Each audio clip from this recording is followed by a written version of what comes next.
नमस्कार, NDTV India के social media page पर आप सभी का स्वागत है। मैं हूं सोहित मिश्रा। आज इस व्लॉग में हम बात करेंगे आर्यन खान क्रूज़ केस के मामले के बारे में।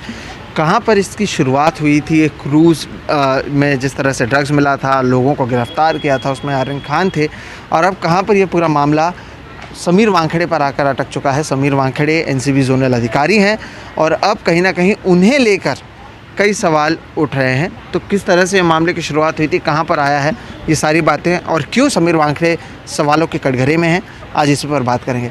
दरअसल सोमवार की अगर बात करें तो सुबह नवाब मलिक, जो कि कैबिनेट मंत्री हैं महाराष्ट्र सरकार में और लगातार एनसीबी पर वो सवाल उठाते रहे हैं, उन्होंने 2 ट्वीट किए। एक ट्वीट में समीर वानखेड़े की तस्वीर है जब उनकी पहली शादी हुई थी, और जो दूसरा एक ट्वीट किया है उसमें बर्थ सर्टिफिकेट है। दरअसल इसके ज़रिए नवाब मलिक ने आरोप ये लगाए, जो शादी की तस्वीर है वो 7 दिसंबर 2006 की है, जब समीर वानखेड़े ने शबाना कुरैशी के साथ शादी की थी। ये पहली शादी थी उनकी। दूसरी शादी उन्होंने की 2017 में, एक अभिनेत्री है महाराष्ट्र की, उनके साथ में उन्होंने दूसरी शादी की, क्रांति रेडकर। तो हुआ क्या?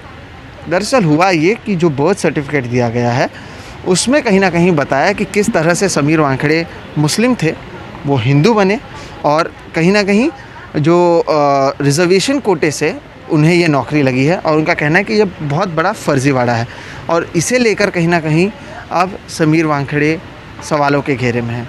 दरअसल समीर वानखेड़े के जो पिता हैं वो हिंदू थे, वो शादी के लिए वो मुस्लिम बने थे, और इसलिए जो समीर वानखेड़े पैदा हुए थे या उनकी बहन पैदा हुई थी वो मुस्लिम धर्म से पैदा हुए थे।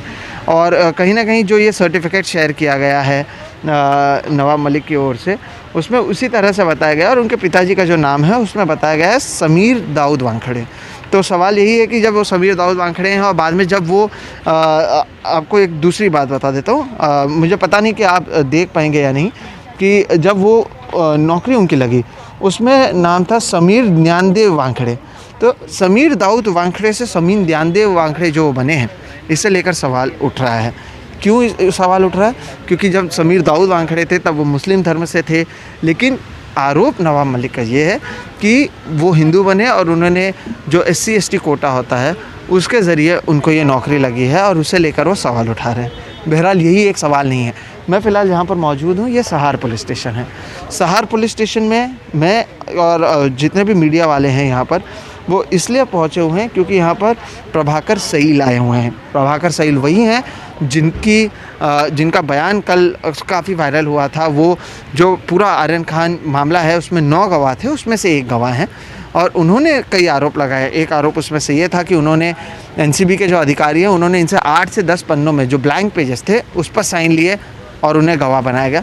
एक आरोप ये है कि इन्होंने किरण गोसावी को ये कहते हुए सुना कि पूरी डील 18 करोड़ की है, जिसमें से 8 करोड़ समीर वानखेड़े को देना है। किरण गोसावी कौन है? किरण गोसावी वही हैं जिनकी सेल्फ़ी आर्यन खान के साथ वायरल हुई थी। शुरुआत में सबको लग रहा था कि वो एनसीबी के अधिकारी हैं, बाद में पता चला कि वो एक गवाह हैं। और प्रभाकर सईल जो हैं वो किरण गोसावी के ही बॉडीगार्ड हैं, और उन्होंने जिस तरह से कई आरोप लगाया, और उसके बाद उनको ये भी था कि उनकी जान को खतरा है, और उसी की शिकायत करने वो पुलिस स्टेशन पहुंचे हैं, और अब इस सहार पुलिस स्टेशन में उनका बयान जारी है। तो इस बीच एनसीबी का भी कहना है कि वो इस पूरे मामले की जांच करने वाले हैं। लेकिन आप सोचिए कि शुरुआत आर्यन खान से हुई थी, शुरुआत ड्रग्स मिले या नहीं मिले उससे हुई थी, लेकिन अब बात पहुँच चुकी है समीर वानखेड़े पर। बात पहुँच चुकी है किस तरह से उन्होंने क्या धर्मांतरण इसलिए किया, या जिस तरह से सर्टिफिकेट आया है और जो आरोप लग रहे हैं कि उन्होंने SC ST कोटा से जो उनको नौकरी लगी है वो गैर कानूनी है। तो ऐसे कई सारे सवाल हैं, और इसमें समीर वानखेड़े कहीं ना कहीं फंसते नज़र आ रहे हैं, या कम से कम उन्हें इसके जवाब देने होंगे।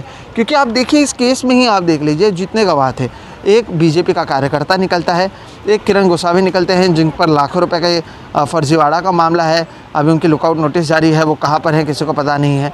जो एक और गवाह निकलते हैं वो अब यहाँ पर पुलिस स्टेशन पर बैठे हुए हैं। उन्होंने तो 8 करोड़ रुपए समीर वानखेड़े पर ही आरोप लगाया कि उन्होंने सुना था कि समीर वानखेड़े को 8 करोड़ रुपए दिए जाने हैं। तो आरोप इन 3 आप देखिए कि गवाह किस तरह से। इसके अलावा पिछले कुछ दिनों पहले हमने फ्लेचर पटेल का इंटरव्यू किया था। फ्लेचर पटेल जो हैं वो एक गवाह हैं एनसीबी के, इस मामले में नहीं, लेकिन 3 दूसरे मामले हैं, और बाद में पता चलता है कि वो फ्लेचर पटेल समीर वानखेड़े के ही करीबी हैं। तो उन्होंने अपने ही करीबी को वहाँ पर गवाह बनाया है। यहाँ पर एक गवाह कहता है कि एनसीबी के अधिकारियों ने कोरे कागज़ पर दस्तखत करवाए, वहाँ पर जो परिवार का करीबी है वही खुद एक गवाह बनकर निकलता है। तो इस तरह से कहीं ना कहीं जो सवाल हैं वो बढ़ते जा रहे हैं, जो आरोप हैं वो बड़े होते जा रहे हैं। और इससे पहले भी हमने देखा था कि नवाब मलिक ने ही प्रेस कॉन्फ्रेंस कर बताया था कि 8 लोगों को गिरफ्तार ज़रूर उस समय किया हो, लेकिन उस समय 11 से ज़्यादा लोग मौजूद थे, जिसमें बीजेपी नेता के रिश्तेदार भी मौजूद थे जिन्हें छोड़ा गया था। तो लगातार सवालों के कटघरे में समीर वानखेड़े आ रहे हैं। ये भी कहा जा रहा है कि वो मंगलवार को दिल्ली जाने वाले हैं। क्या वहाँ पर इसे लेकर क्या कुछ होता है ये देखना अहम होगा। बहरहाल जिस तरह से आज जो उनके निजी जीवन की तस्वीरें आई, उनकी बर्थ सर्टिफिकेट को लेकर सवाल उठे, उस पर भी समीर वानखेड़े की ओर से एक प्रेस रिलीज़ आया है और उसमें उन्होंने कहा है कि जो भी मैंने किया है वो नियम से किया है।